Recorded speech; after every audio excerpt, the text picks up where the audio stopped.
Na-reverse daw yung acquittal ni De Lima. Ngayon, kung isa ka sa mga tao na naguguluhan sa lahat ng mga articles na nababasa mo o kaya mga videos na napapanood mo at hindi mo maintindihan yung legal jargon na sinasabi nila kung totoo bang na-reverse yung acquittal ni De Lima or what does it really mean yung decision ng Court of Appeals. Kung ganon, watch this video kasi sa video na to, we are going to explain everything, break it down piece per piece at pag-uusapan natin yan in layman's terms para yung mga tao tulad natin na non-lawyers ay maintindihan kung ano ba talaga nangyayari and what it means for De Lima and the acquittal of her case. Umpisa na natin to. So I'm reading the Rappler article at sabi dito, the Court of Appeals Division has voided the acquittal of former Senator Leila De Lima in one drug case. The CA8 Division has granted the Office of the Solicitor General's petition for certiorari assailing De Lima's acquittal in the drug case involving former Bureau of Corrections Chief Rafael Ragos in a decision dated April 30 and it was made public in May 15. Basically, ang sinasabi lang talaga dito ay ginrant ng Court of Appeals yung petition for certiorari of the OSG. Ngayon, sasagutin natin, ano ba ang petition for certiorari? Sabi dito that the petition for certiorari is a type of legal remedy used to assail a decision and in this case, Solicitor General Menardo Guevara's office used it to challenge De Lima's acquittal in a municipal RTC. And there's a specific rule in the petition for certiorari that was used in De Lima's case. It's Rule 65. And according to Rule 65, this is an original action used when a lower court has acted without or in excess of jurisdiction or with grave abuse of discretion.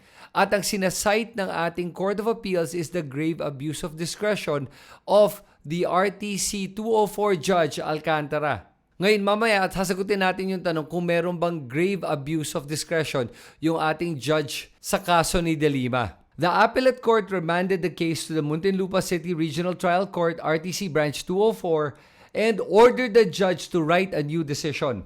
So sasagutin natin ngayon kung ano ba ang ibig sabihin ng remanded the case. Basically, when you remand the case, you're sending it back to the court for further action. In this case, the further action they're requesting for is to be able to come up with a decision and justify the decision properly. That means that the lower court just has to reopen the case and redecide the case following correct legal procedures. And that's all it's asking the judge to do. So, kung tinignan mo dito, hindi naman ibig sabihin retry yung case. Sinasabi lang ng Court of Appeals, kailangan daw ng judge magsulat ng bagong desisyon. At dahil doon, hindi makukulong ulit si De Lima.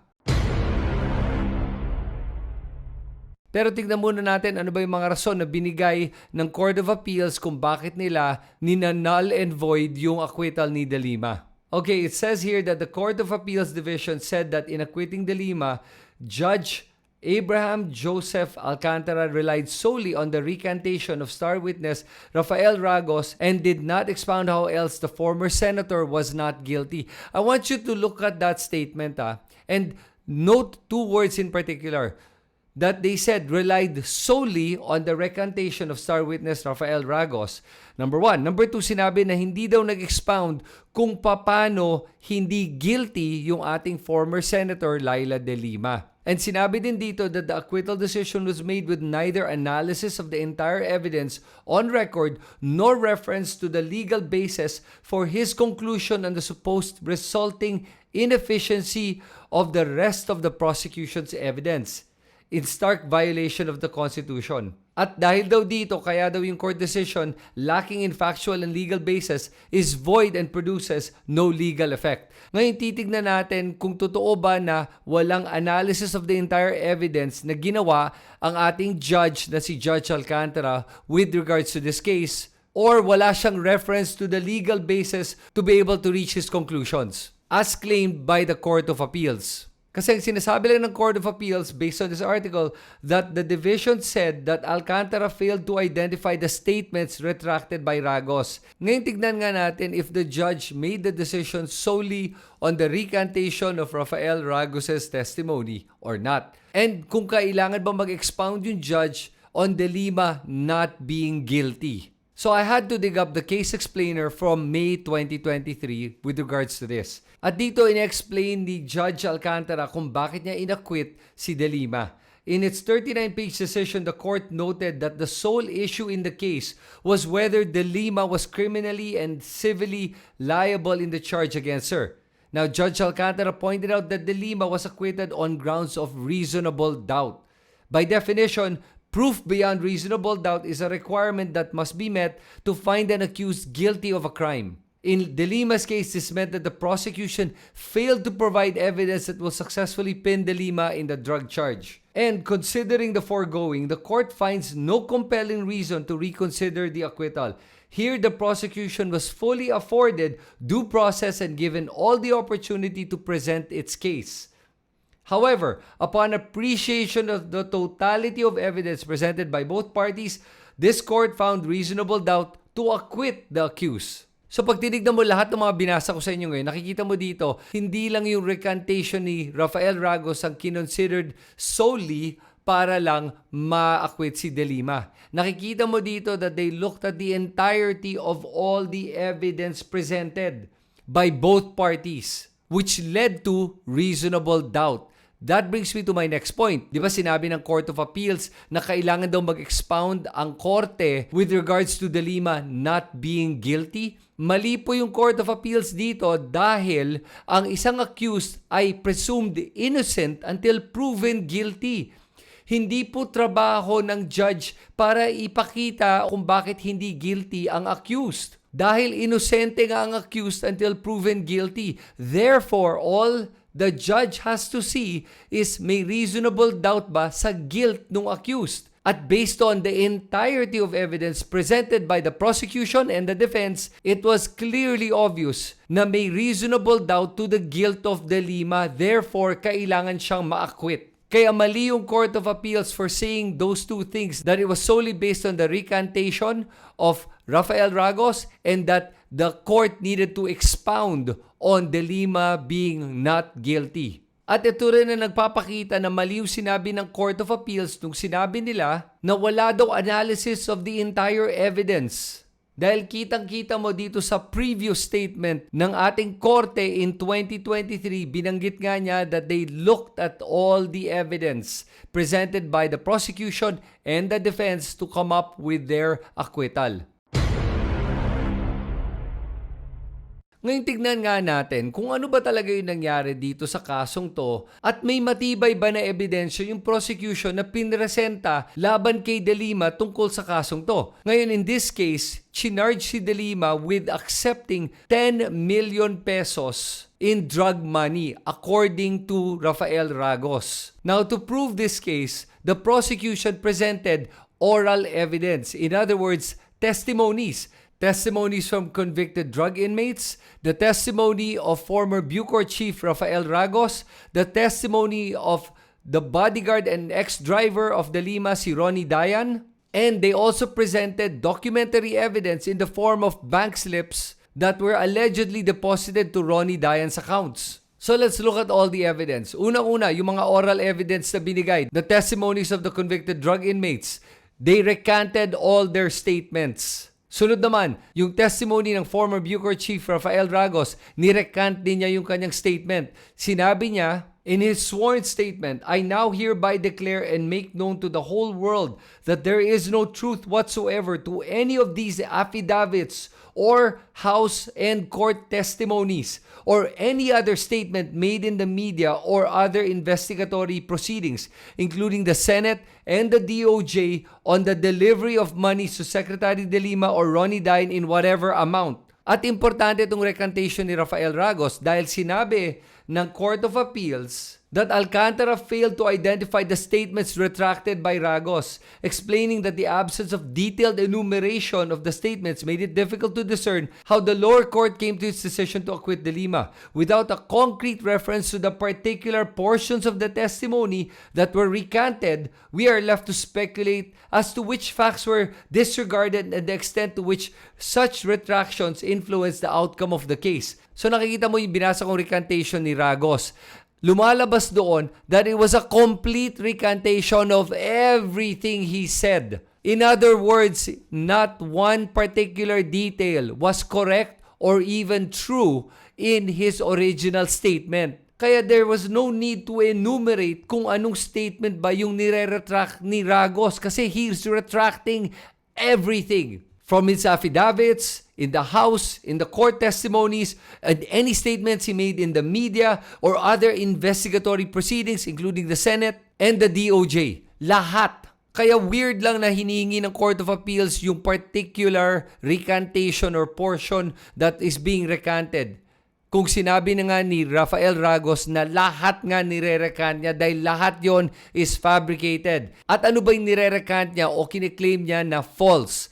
Ragos said that there was never any money delivered to his quarters and then sent to De Lima's house.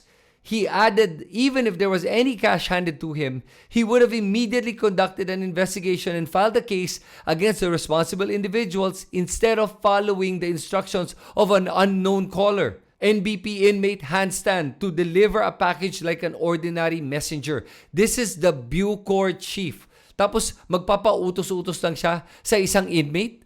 It doesn't make sense. Kaya nga sinasabi niya, maling-mali itong original statement niya at ginawa lang niya to dahil na-coerce siya at pinilit siya ng dating DOJ Secretary Aguirre. Sabi ni Ragos dito, there is no truth to this statement. Ragos said in his affidavit, I only stated this in order to further implicate Secretary De Lima and Ronnie Dayan in the illegal drug trade criminal cases filed against her upon the instructions of Secretary Aguirre. At paano siya na-coerce ng DOJ Secretary Aguirre para i-implicate si De Lima? Ragos was once named as one of the respondents along with De Lima and Dayan in the case involving the NBP illegal drug trade at the Muntinlupa Court. But he said he was dropped and was forced to cooperate with Aguirre and the public prosecutors from the DOJ by agreeing to deliver all these false testimonies and sign false affidavits against Secretary De Lima and Ronnie Dayan. It's very apparent siya, Aguirre mismo, mamumuwersa. It was Aguirre himself who was forcing me. Ragos told journalists when asked to clarify if Aguirre had issued threats against him to testify against De Lima. And this complete recantation of the entire statement that Ragos made is the last piece of the puzzle bago na-acquit si De Lima. But it was not the only evidence that was looked at. Dahil kitang-kita naman at obvious naman na lahat ng ebidensya na pinresenta ay mali. Including the documentary evidence presented. Yung bank deposit slip na kine-claim nila na nagpo-prove na nag-deposit daw sa account ni Ronnie Dayan ay lumalabas mukhang falsified dahil yung petsa kung kailan daw nagawa yung deposit falls on a bank holiday. Sarado yung bangko. Sus, Mariosep talaga itong mga taong to na nagpo-falsify ng evidence. Gumagawa lang ng peking ebidensya, hindi mo na chinek kung sarado ba yung bangko o bukas sa petsa na nilagay nila. Hindi lang yon, pati yung AMLA mismo could not verify or confirm na totoo itong mga documents na to. At pati nga yung DOJ admits that they can't verify the veracity of these documents. At yun ang kanilang only documentary evidence. And there was no other evidence to corroborate the testimonies of all the witnesses presented by the prosecution. Then add to that all those testimonies were eventually recanted by all the witnesses, including Rafael Ragos. At idagdag pa natin to, bago nag-recant si Ragos sa kanyang statement, yung sinabi niya ay siya daw yung nagdala ng 5 million pesos sa bahay ni De Lima on November 2012 at December 2012. In the amounts of 5 million per transaction to total 10 million pesos. Tapos sa kanyang original statement, sinabi niya that this was for the senatorial bid of De Lima in 2013. The problem with that statement is that De Lima did not run for Senate in 2013. She ran in 2016. Yan ang problema pag nagsisinungaling ka eh. Lahat na lang ng mga detalye mo ay mali-mali na talaga at hindi na nagme-make sense. Okay, let's recap everything to simplify everything I just said. So the Court of Appeal said i-remand daw yung kaso ni De Lima so that it can be reopened. Kasi nga daw inacquit si De Lima based solely on the recantation of Rafael Ragos at kailangan daw i-expound kung bakit hindi guilty si De Lima at kailangan daw magkaroon ng mga detalye kung which part of Ragos' recantation was taken into consideration. O yung 3 points na yan At sinupalpal na natin itong 3 points na to. Number 1, hindi based solely on the recantation bakit na-acquit si De Lima. De Lima was acquitted based on the totality of the evidence presented, including the recantations of all the witnesses.